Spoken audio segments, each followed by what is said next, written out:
ఈ కమిటీల ఏర్పాటుకు సంబంధించిన ప్రాముఖ్యత ఇప్పటిదాకా అందరూ చెప్పినారు. అన్ని నియోజకవర్గాల్లో అవగాహన కల్పించడానికి పోయినా కానీ ప్రొద్దుటూరులో అవగాహన పొందడానికి వచ్చినటువంటి నాకు చాలా బాగా మీటింగ్ జరిగింది. ఎక్సలెంట్గా ప్రతి ఒక్కరు మాట్లాడారు, ప్రతి ఒక్కరికి అవగాహన ఉంది. దీనికి భాస్కర్ అన్న ఎంత కారణమో అంతకంటే ఎక్కువ ప్రసాద్ అన్న పూర్తిగా దీనికి కారణము. మీ అందరికీ ఇంత చక్కటి అవగాహన కల్పించినారు.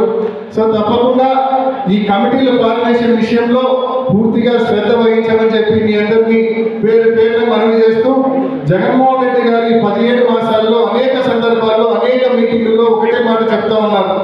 గత 5 సంవత్సరాల పరిపాలనలో, జగనన్న పరిపాలనలో మనం 2 సంవత్సరాలు కోవిడ్ పోతే 3 సంవత్సరాలు నికరంగా పరిపాలించినాం. కానీ 3 సంవత్సరాల్లో మన ధ్యాస, మన తపన, మన తాపత్రయం, మన శ్రద్ధ మొత్తం కూడా మనం ఇచ్చిన హామీలు, ప్రజలకు ఇచ్చిన హామీలు నెరవేర్చడానికే మనం పూర్తి స్థాయిలో మనం కేటాయించినాము. ఈ ప్రాసెస్ లో కొంచెం కార్యకర్తగా మనం అనుకున్న స్థాయిలో చేయలేకపోయిన మాట వాస్తవము.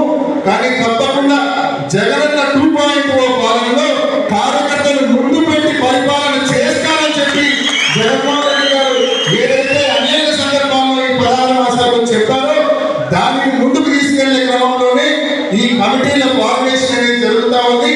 తప్పకుండా గ్రామ స్థాయి నుంచి ప్రొద్దుటూరు నియోజకవర్గంలో 117 యూనిట్లు, అంటే అన్ని వార్డులను పంచాయతీలను విడదీస్తే 117 యూనిట్లు అయినాయి. ఈ 117 యూనిట్ల ద్వారా దాదాపు 10 నుంచి 12,000 మంది ప్రొద్దుటూరు నియోజకవర్గంలో జగనన్న సైన్యం ఏర్పాటు కాబోతా ఉంది. వీళ్ళందరికీ కూడా బహుశా ఫిబ్రవరి మాసంలో QR కోడ్తో కూడిన ఐడి కార్డు కూడా ఇస్తారు.